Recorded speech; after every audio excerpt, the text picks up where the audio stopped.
Good morning everybody. आज मैं आपको बताने जा रहा हूँ रसायन विज्ञान का कि अभिक्रिया Zn प्लस H2SO4 बनेगा ZnSO4 प्लस H2 में अभिकारक एवं उत्पाद क्या होते हैं। तो ये बात ध्यान रखिए, Zn plus H2SO4 arrow ZnSO4 plus H2। तो जो राइट साइड, जो हमारे लेफ़्ट साइड वाले होते हैं, लेफ़्ट हैंड साइड पे जो होते हैं वो होते हैं अभिकारक, और जो बन के आते हैं जो RHS पे होते हैं राइट हैंड साइड पे वो होते हैं उत्पाद। ठीक है, तो इस समीकरण में हमें अभिकारक और उत्पाद बताना है। तो अभिकारक इधर वाले जिसकी क्रिया कराई जाती है वो अभिकारक, और जो बन के आता है वो उत्पाद है। तो अभिकारक हो गया Zn और H2SO4, उत्पाद होगा ZnSO4 प्लस H2। अब हम सीखेंगे निम्न समीकरणों को संतुलित कीजिए। समीकरण को संतुलित कैसे करते हैं, ध्यान से देखिए। पहले समीकरण दे रखिए Mg प्लस O2 बनेगा MgO। सबसे पहले तो इसे हम ब्रैकेट में कर लेंगे, क्योंकि जो इसके अंदर चेंजेस हम करते हैं वो ब्रैकेट के बाहर ही करते हैं, अंदर नहीं कर सकते हम। ठीक है, तो अब मैंने यहाँ पर एक कॉलम बना लिया, उसमें लिख दिया तत्व, अभिकारक और उत्पाद। तत्व यहाँ पे कौन कौन से तत्व यूज़ हुए हैं वो देखेंगे हम। इसमें तत्व यूज़ हुए हैं MgO, तो पहले हमने तत्व लिख दिया Mg और O।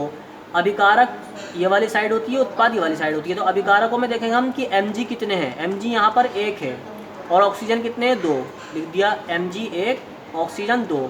फिर उत्पाद में Mg कितने हैं, 1, ऑक्सीजन कितने हैं, 1। तो इसका मतलब ये संतुलित नहीं है। संतुलित रासायनिक समीकरण वो कहलाती है जिसमें अभिकारक और उत्पादों की संख्या दोनों बराबर हों।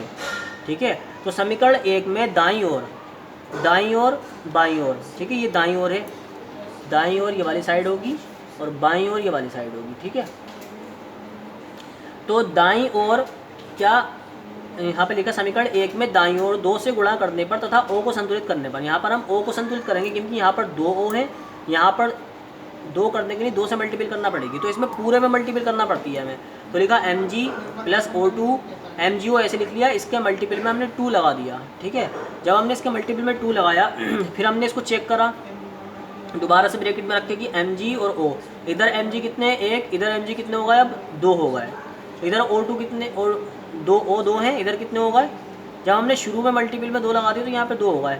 क्योंकि अगर हम कोई नंबर लिखते हैं जैसे A प्लस B लिखते हैं और बाहर ब्रैकेट में 2 होता है, तो इसको हम लिख सकते हैं 2A प्लस 2 भी लिख सकते हैं। तो इसका मतलब 2 जो है दोनों की मल्टीपल में है, तो यहाँ पर 2 जो माना जाएगा वो Mg और O दोनों की मल्टीपल में जा जाएगा। इसलिए हमें यहाँ पर Mg को भी 2 करना पड़ा और O को भी 2 करना पड़ा।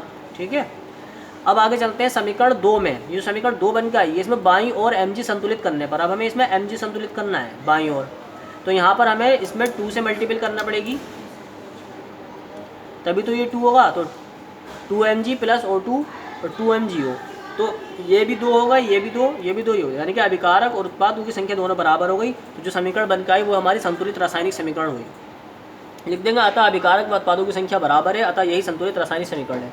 दूसरी समीकरण वो देख लिए, N2 प्लस H2 बनेगा NH3। N2 है नाइट्रोजन, H2 है हाइड्रोजन और NH3 होता है अमोनिया। तो N2 नाइट्रोजन और हाइड्रोजन के संयोग से जो बनती है वो अमोनिया बनती है, और ये संयोजन अभिक्रिया है। संयोजन अभिक्रिया क्या होती है, जिसमें कोई भी दो अभिकारक मिलने के बाद कोई एक उत्पाद बनाते हैं। ठीक है, वो संयोजन अभिक्रिया होती है।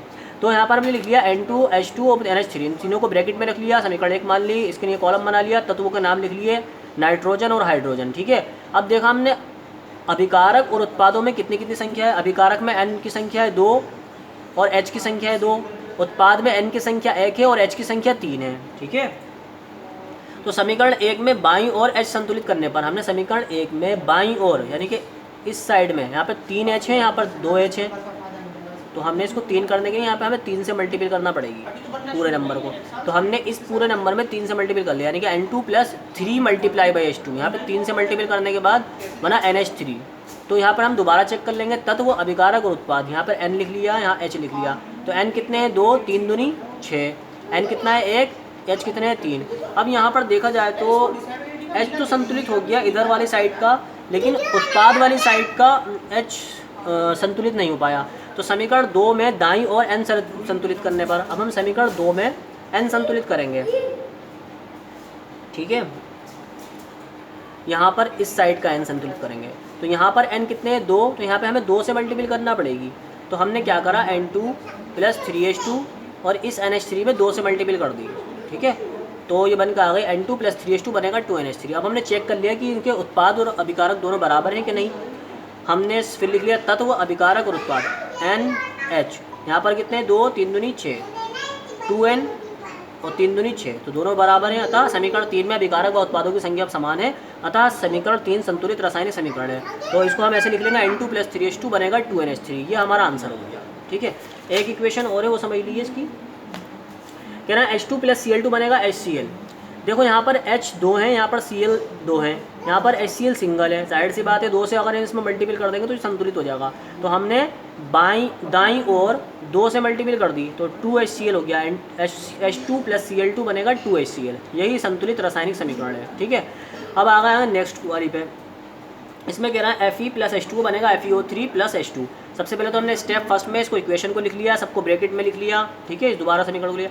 उसके बाद हमने टेबल बनाई तत्व, अभिकारक और उत्पाद। तत्व क्या क्या है, Fe, H और O। लिख लिया Fe, O और H।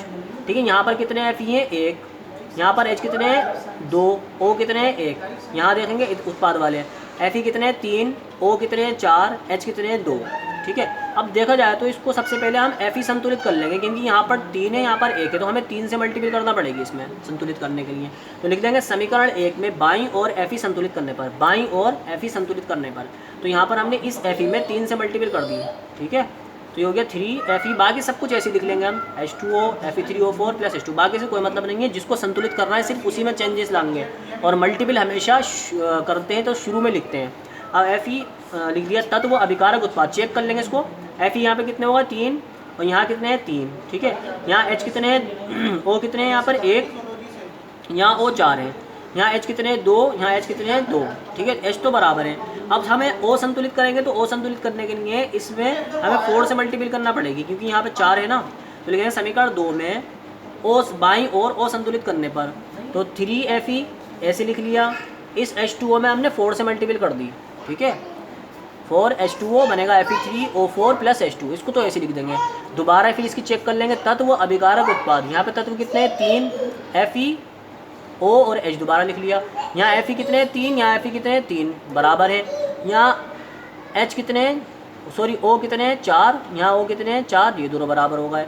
अब यहाँ पर H कितने 4 दूनी 8, और यहाँ पे कितने 2 है, तो इसको 2 को 8 करने के लिए 4 से मल्टीपल करना पड़ेगी। तो हम लिख देंगे समीकरण 3 में, समीकरण 3 जो बनकर आई है वो अभी असंतुलित समीकरण है। समीकरण 3 में दाईं और H संतुलित करने पर, तो H संतुलित करने के लिए हमें क्या करना पड़ेगा, 4 से मल्टीपल करना पड़ेगी। बाकी सब कुछ ऐसे लिख देंगे 3Fe, 4H2O, Fe3O4। बस इस वाले प्रोडक्ट में हम 4 से मल्टीपल कर लेंगे। ठीक है, तो 4H2 यानी कि 4 दूनी 8। देखा जाए तो दोनों बराबर हो गए 8 8। तो लिख देंगे समीकरण 4 के अभिकारक व उत्पादों की संख्या बराबर है, अतः ये अभीष्ट संतुलित रासायनिक समीकरण है। 3Fe + 4H2 बनेगा Fe3O4 + 4H2। ठीक है, समझ में नहीं आया तो फिर दोबारा पूछ लेना, मैं और अच्छे से इसको बोर्ड पे समझा दूंगा। फिलहाल आपको ये नोट करना है और अच्छे से ठीक है समझ लेना। Best of luck.